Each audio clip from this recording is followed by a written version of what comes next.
Imagine opening your eyes in a hospital bed. A man in a white coat holds your hand, calls you his wife, but you have no memory of him. Instead, the only face you remember is the man you loved years ago. What would you do if your own memories betrayed you? The first thing she felt was the beeping, a slow, rhythmic sound that pulled her out of darkness, one heartbeat at a time. Her eyelids fluttered open, revealing a ceiling bathed in sterile white light. The smell of antiseptic filled her lungs and confusion clouded her mind. She wasn't sure where she was or who she was. Everything felt strange, heavy, distant, as though her own life had been pushed out of focus. Then she heard a voice, calm, reassuring, almost too gentle. "You're awake," it said. She turned her head toward the sound and saw a man in a doctor's coat sitting beside her bed. His eyes were warm, his smile patient. "You're safe now," he whispered, and then the words that made her heart freeze, "I'm your husband." Her mind went blank. Husband, the word echoed in her skull like a foreign sound. She stared at him, searching his face for something, familiarity, recognition, even the faintest trace of memory. But there was nothing.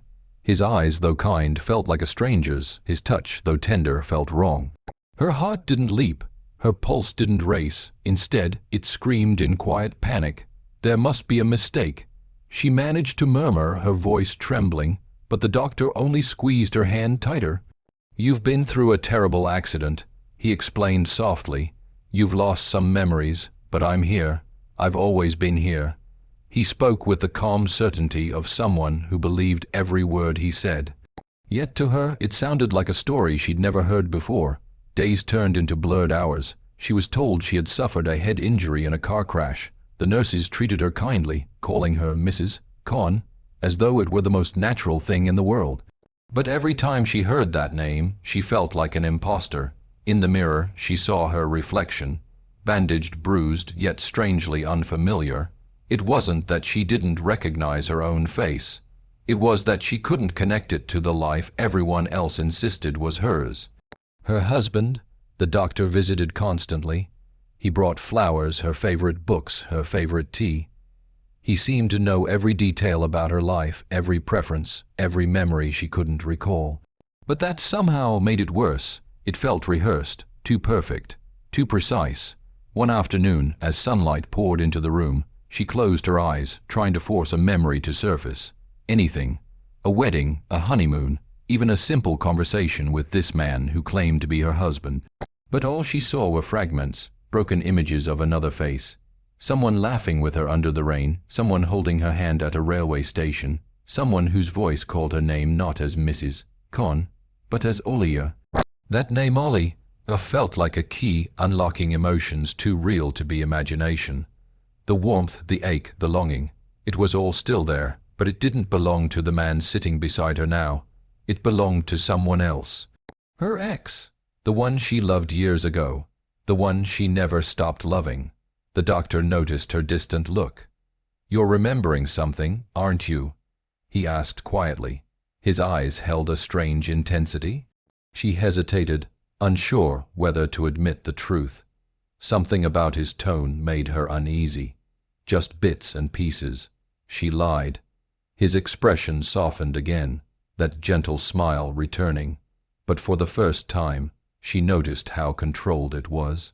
Every word, every gesture seemed designed to comfort her, yet underneath there was something too measured, too deliberate.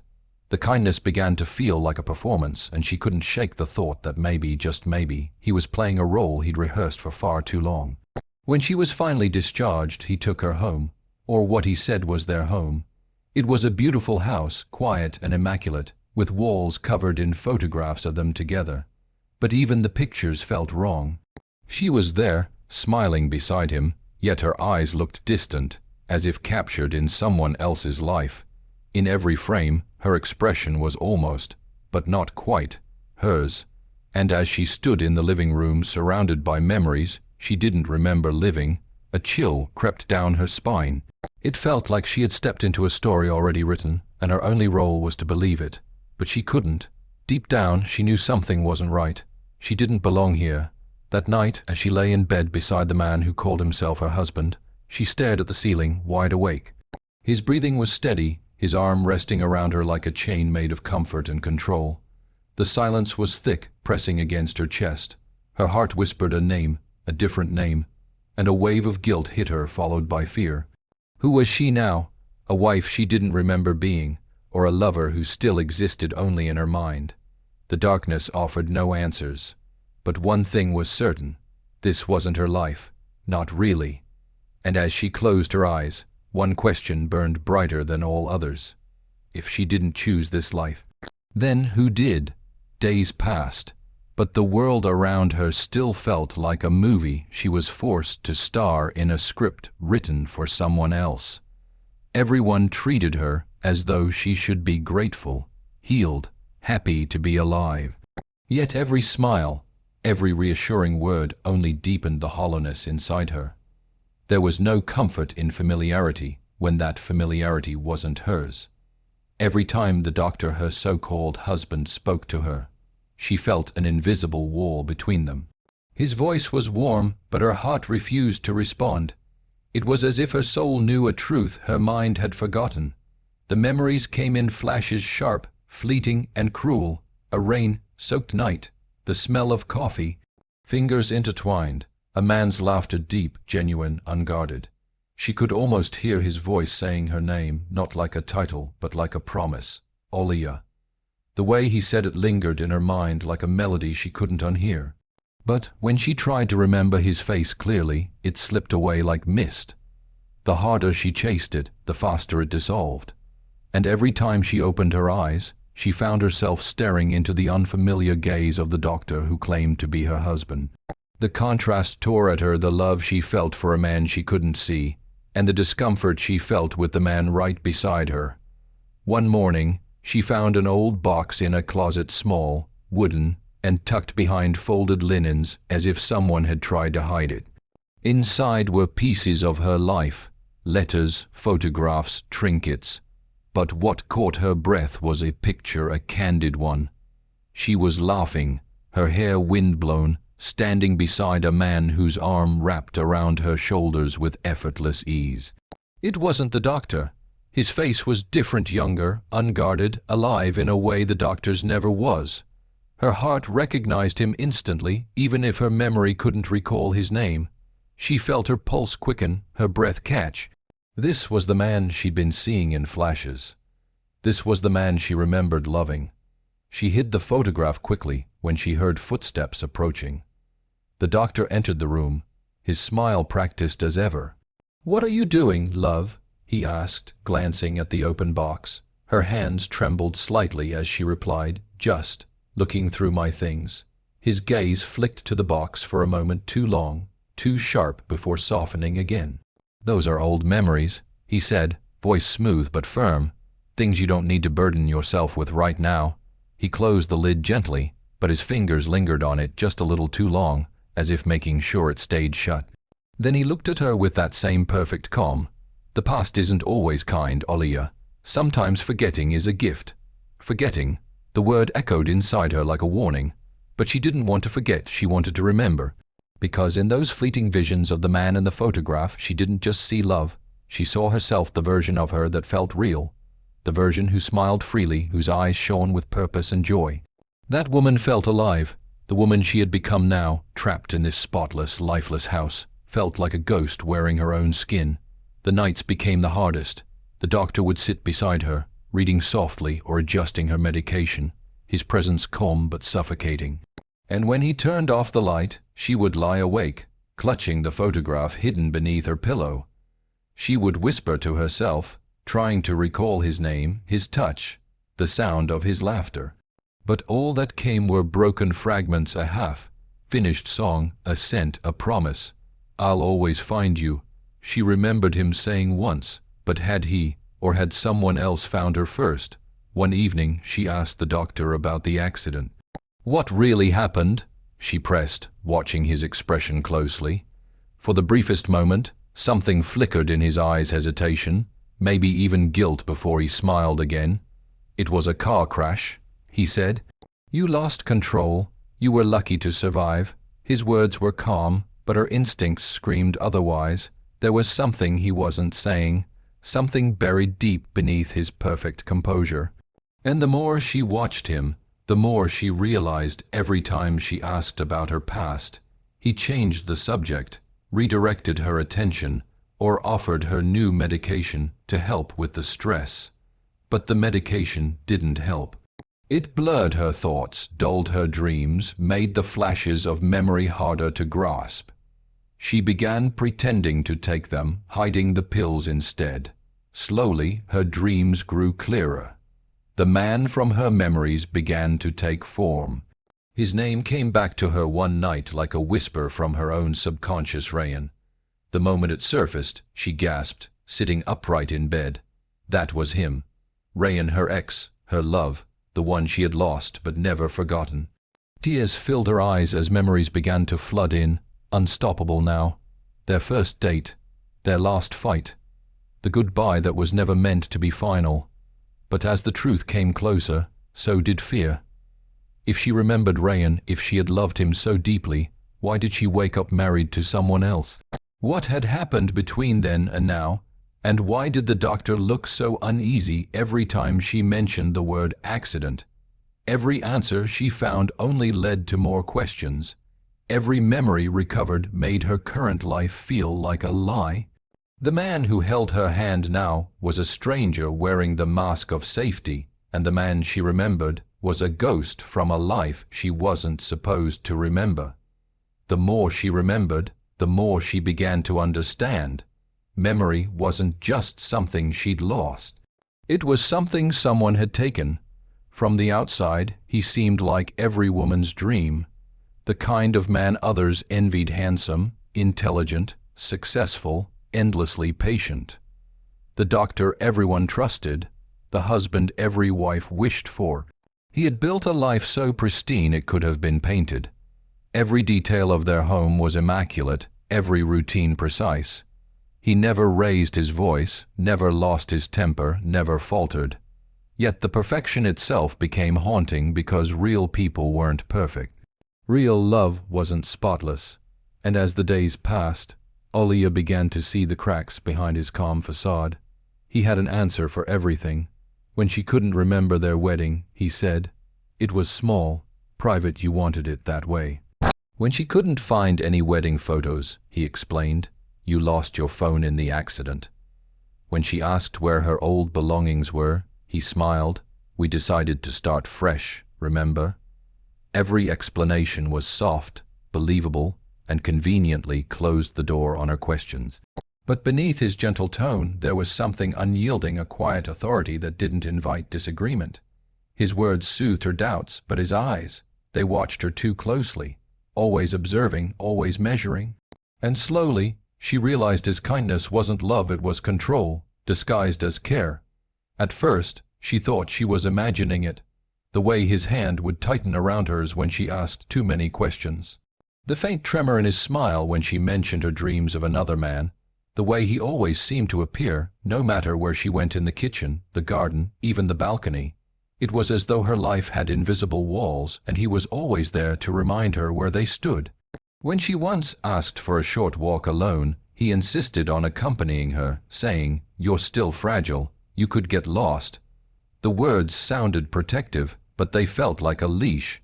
The more she observed, the more she noticed how rehearsed everything seemed. Every gesture of affection, every word of comfort, all choreographed with surgical precision. His laughter came in perfect timing, his compliments sounded memorized. Even the way he said her name, Aaliya, carried a weight, as if he were testing it, making sure it belonged to him. And when she looked into his eyes long enough, she saw not tenderness, but calculation, a mind always assessing, always in control. One evening, she caught him off guard. He had left his phone on the table when it rang, and she glanced at the screen. The caller ID said, "Private number." He noticed instantly. His expression changed for the first time. She saw panic flash in his eyes. He grabbed the phone swiftly, his tone sharp as he said, "It's work." But something about the way he left the room, the tension in his shoulders, told her otherwise. She waited, quiet, her heart pounding, listening to his muffled voice through the door. The conversation was short, urgent, and when he returned, the softness was back too quickly. "Just a hospital emergency." He smiled. But that smile didn't reach his eyes anymore. Aaliya began to notice the little things that betrayed him. The way he'd locked the front door every night. The way the landline was disconnected because it wasn't needed. The way her old clothes had been replaced with new ones, as if he were rewriting her identity piece by piece. Once, she tried calling a friend's number she vaguely remembered from before the accident. It didn't go through. The next day, the phone was gone, replaced with a new one, simpler for her to use. She began to realize every comfort he provided was also a restriction. Yet, in front of others, he was perfect. At the hospital, nurses adored him. Patients trusted him blindly. When he brought her along once for a checkup, people greeted her warmly. "You're so lucky to have him," they said. "He's an angel." She smiled, but inside she felt trapped in a performance she hadn't agreed to. The world saw a loving husband. She saw a man who had built a cage so elegant no one would notice the locks. One night, as she watched him sleep, she studied his face carefully, the same face that had once seemed reassuring. Now it terrified her. The stillness, the precision, the absolute control in his every move. It wasn't love that drove him. It was possession, and suddenly she understood the source of her unease. He didn't just want her to remember their life together, he wanted her to forget everything else. Her memories weren't his to keep, yet he acted like they were property he had every right to own. She started testing him, little by little. She would mention her ex Rayan casually, pretending to be confused. The doctor's face would tighten almost imperceptibly, his jaw clenching for just a moment before he smiled again. "You're mixing dreams with reality," he'd say, brushing it off. But his hand would tremble slightly when he poured her tea, and she noticed it. He was afraid of her remembering, and fear, she knew, only came from guilt. That night, she realized something profound. Perfection was his disguise. He had crafted it carefully, like a mask that hid the darkness underneath. The gentleness, the order, the control, all of it served a purpose. To keep her from questioning, from remembering, from escaping. He didn't want a wife. He wanted ownership. He didn't love her for who she was. He loved her for forgetting who she used to be. And once she saw that truth, the illusion began to crumble. Every smile became a warning. Every kind word, a manipulation. Every tender touch, a reminder that she was living a life built on someone else's lie. She no longer felt safe beside him, only watched, trapped and studied. The doctor, the perfect husband, he wasn't her savior. He was the reason she had to be saved. It started with whispers, not the kind that come from people, but the kind that live in silence. Aaliya began noticing the small, quiet inconsistencies that filled the spaces of her new life. Things that didn't quite fit. A drawer that was always locked. A door that always stayed closed. A diary that appeared one day on her bedside table, though she never remembered owning one. Every day felt like walking through a maze designed by someone who knew exactly where she would turn and what she wasn't supposed to see. One morning, while he was at work, she decided to explore. The house was too perfect, too clean. Every shelf was organized, every item placed with deliberate precision. It didn't feel lived in, it felt curated. As she wandered from room to room, her eyes caught on the small, locked drawer in his study. The key wasn't there, of course, but the lock looked old, fragile. She hesitated for a moment, then reached for a bobby pin from her hair and tried what she'd only ever seen in movies. To her surprise, the lock clicked open with a soft metallic sigh. Inside was a stack of papers, hospital documents, photographs, and letters. At first glance, they seemed harmless medical forms, patient records, discharge summaries. But as she looked closer, one name repeated across several files. Aaliya Rayan, her name and his Rayan's. The dates were old, the handwriting hers, but the contents, they weren't medical at all. They were notes, session transcripts. Every page detailed conversations she didn't remember having, written in clinical language. Patient exhibits emotional distress related to breakup. Patient displays attachment symptoms. Subject responds positively to controlled sedation. Her heart raced. The signature at the bottom of each page was the doctor's, her so-called husband. Her hands trembled as she turned the pages faster. There were photographs, images of her unconscious, her head wrapped in bandages, wires attached to her skin. Another showed her in a hospital gown, eyes open but vacant, sitting on a bed. The date stamp read 2 months before the accident. The world tilted. If these were from before the crash, what did that mean? What had he done to her? She heard a sound, a creak, soft but sharp enough to freeze her blood. Footsteps. Quickly, she shoved the papers back, closed the drawer, and rushed out of the room. Her breathing was uneven, her palms slick with sweat. He couldn't know she'd seen them, not yet. Not until she understood what they meant. That night, she pretended everything was normal. She laughed when he spoke, nodded when he smiled, ate the dinner he made. But her mind was spinning. Every gesture of kindness now seemed calculated. Every word felt like a test. And when he leaned in to kiss her forehead, she had to fight the urge to flinch. Later, when he finally fell asleep beside her, she crept out of bed. The moonlight filtered through the curtains, silvering the edges of the room. She tiptoed into the hallway, her bare feet silent against the cold floor. That's when she found it, the basement door, half hidden behind a tall bookshelf. She had never seen it open before. This time, it was slightly ajar. The air beyond was cool and damp, carrying the faint scent of disinfectant. Slowly, she descended the stairs, her heartbeat echoing in her ears. The light flickered as she reached the bottom. What she saw made her knees weaken. It wasn't a basement, it was a lab. A medical setup, monitors, Roman IV bags, vials, and a narrow bed with restraints at its corners. On the wall were photographs of her, not the smiling, happy kind, but clinical ones, each labeled with dates, notes, and something even more chilling, medication logs. Some were recent. The same names appeared repeatedly: sedatives, memory suppressants, mild neuroinhibitors. Her breath caught in her throat. He hadn't just been treating her after the accident. He had been experimenting on her before it. A noise made her jump, the creak of the floorboards above. Someone was awake. Panic flooded her chest. She turned off the light and hurried up the stairs, closing the door silently behind her. She ran to her room and slipped into bed just as the footsteps reached the hallway. The door opened slightly, his silhouette framed in the dim light. "Aaliya," he whispered, "are you awake?" She forced her breathing to steady. He lingered for a moment, then quietly closed the door again. She lay still, heart pounding so hard she feared he could hear it. The next morning, he was his usual calm self, making tea, humming softly, acting as though nothing had happened.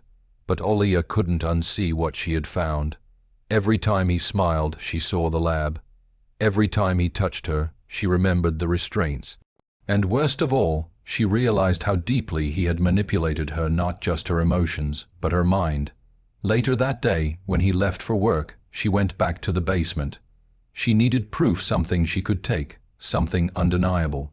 But this time, the room was empty, the equipment was gone, the walls were bare. Every trace of what she had seen had vanished overnight. The speed with which it had been cleared terrified her. It meant he knew. She sank to the floor, trembling. The truth wasn't just dark, it was dangerous. He wasn't simply hiding lies. He was protecting a secret powerful enough to destroy them both. From that moment, Aaliya stopped being the confused, passive woman in someone else's story. She started to listen more carefully to the whispers behind locked doors, to the words he didn't say, to the rhythm of his control. Every movement, every silence, was a clue. And in those quiet hours when he thought she was asleep, she began to plan, because the darkness wasn't just around her anymore. It was closing in. The truth didn't come to her in a sudden burst. It unfolded, piece by piece, like shards of glass rearranging themselves into a picture too terrible to face. After the night she discovered the basement had been cleared, Aaliya began living two lives. One was the obedient wife, smiling, soft, spoken, and dependent, the woman he believed he had created.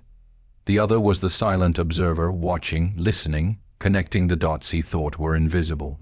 Every movement he made, every word he spoke, she studied with a precision born of fear. And with every passing day, she grew closer to uncovering the secret he had buried beneath the illusion of their perfect marriage. One afternoon, she decided to follow him. He had left in his usual calm way, saying he had hospital rounds until evening. But she had noticed a pattern certain days when he returned unusually late, his clothes faintly smelling of something sterile, yet unfamiliar. She waited for his car to disappear down the street, then slipped out quietly, taking the spare keys he didn't know she had found. A few blocks away, she called a cab and asked the driver to follow him from a distance. Her heart hammered with every turn, every stoplight. When his car finally stopped, it wasn't at the hospital. It was at a private facility, small, discreet, and gated. The sign read, Crescent Neuro Wellness Center. The name alone sent a chill down her spine. She waited until he went inside, then crept closer, staying hidden behind a line of parked vehicles. Through the glass doors, she saw him speaking to a nurse, someone who looked strangely familiar. When the woman turned, Aaliya's breath caught. It was one of the nurses who had cared for her after her accident, but this wasn't the hospital where she had recovered. This was something else entirely. Her instincts screamed that she was standing on the edge of a truth she wasn't supposed to find. Later that night, she confronted him carefully, not with accusations, but with curiosity. "You went to Crescent today," she said casually, pretending to remember it as a place from her past. His reaction was instant. His posture stiffened, his smile faltered for the briefest second before he recovered. "You remember that?" he asked, feigning surprise. "You used to visit there for therapy before the accident." He said it too easily. Too quickly, a rehearsed lie. "Therapy for what?" she pressed. "For your anxiety," he said softly. "You struggled after Rayan." It was the first time he had spoken Rayan's name aloud, and the way he said it made her blood run cold. There was no sympathy in his tone, no sorrow, just irritation, as if the very mention of that name threatened to undo everything he'd built. That night, as he slept, she accessed his laptop. The password came to her after several tries, a combination of their anniversary date and her name. When the screen unlocked, her breath hitched. A folder on the desktop was titled Patient A. Her fingers trembled as she opened it. Inside were files labeled with medical jargon, but the content wasn't just date. It was a diary of manipulation. Scans of her brain activity, notes detailing progression of memory redirection, increased dependency response, successful emotional suppression. There were audio recordings too. She clicked one. His voice filled the room, calm, measured, clinical. Session 47. Subject remains resistant to conditioning. Memory fragments of Rayan persist despite repeated dosage. Emotional imprint remains strong, considering deeper intervention. Aaliya's throat tightened. There were more. Session 52. Subject responded positively to identity reconstruction. Now accepts the marriage narrative with minimal resistance. Continued observation required. She felt the room spin. Marriage narrative. Her marriage was a narrative of fabricated story, implanted and reinforced through medication, isolation, and control. The accident hadn't erased her memory. He had stolen her life, piece by piece, rewriting it until she became the woman he wanted, pliant, dependent, devoted. Her vision blurred with tears as she scrolled further. She found images her, unconscious, surrounded by machines. Reports detailing dosages. Handwritten notes with phrases like attachment, conditioning successful, and Rayan trigger must be suppressed. And at the bottom of one page, in his unmistakable handwriting, she read the sentence that broke her completely. She was always meant to be mine. Rayan never deserved her. For a long time, she couldn't breathe. The truth crashed into her like a tidal wave. He hadn't saved her after an accident, he had created it. He had orchestrated the entire tragedy to eliminate Rayan and claim her for himself. The car crash wasn't fate. It was his design. And her memory loss wasn't an accident of trauma. It was the result of deliberate manipulation, carried out by a man who wore compassion like a mask. The next morning, he noticed her silence. "You're distant today," he said gently. "Nightmares again?" She forced a faint smile, nodding. "Yes," she whispered, but inside something had shifted. The fear that had once paralyzed her began to harden into resolve. She knew now that she was living in a prison built from lies, and she would no longer play the obedient prisoner. Over the next few days, she pretended nothing had changed. She played the role perfectly soft, trusting, calm. But every time he left the house, she gathered pieces of evidence, printed files, photos, audio clips. She hid them carefully, waiting for the right moment. She didn't know where she would go yet, or how she would escape, only that she would. The man who had called himself her husband wasn't a healer. He was her captor. Her life wasn't lost in an accident, it had been stolen in plain sight. And now that she had seen the truth, she could never unsee it. The lies had been buried deep, under layers of care and control. But Aaliya had dug through them all. And what she found beneath wasn't love, it was obsession. An obsession dark enough to destroy everything it touched. For days, Aaliya lived in silence, but not the silence of fear anymore. It was the silence of strategy. Every smile, every word, every glance toward him was calculated. She had learned how to hide the truth behind her eyes, the same way he had hidden lies behind his. The man who thought he could control her mind didn't realize she had already regained it. He had spent months crafting the perfect illusion of love, but love built on manipulation can never survive the truth. And now, Aaliya was ready to dismantle the world he had built around her brick by brick. Her first step was patience. She needed time, and she needed proof. The files she had discovered on his laptop had been copied onto a small flash drive she had hidden inside the lining of her pillow. Every night, she'd lie awake, feeling its weight beneath her head, not just plastic and metal, but the evidence of her stolen life. She had gathered documents, photographs, and recordings that could expose him for what he truly was.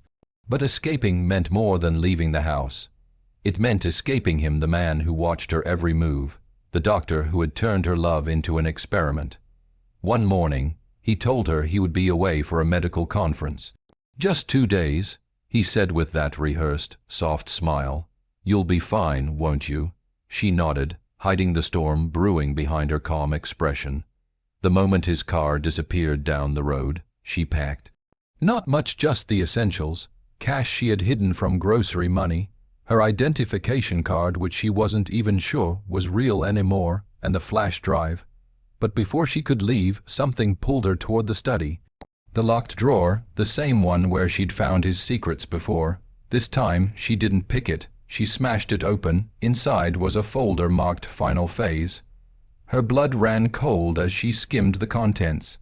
Notes about her memory patterns, upcoming neurological recalibration sessions, and something even darker, phase scheduled for next week.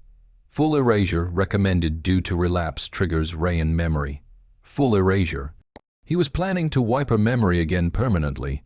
That was the final push she needed. She no longer had time to plan or wait. If she didn't leave now, she might never know herself again.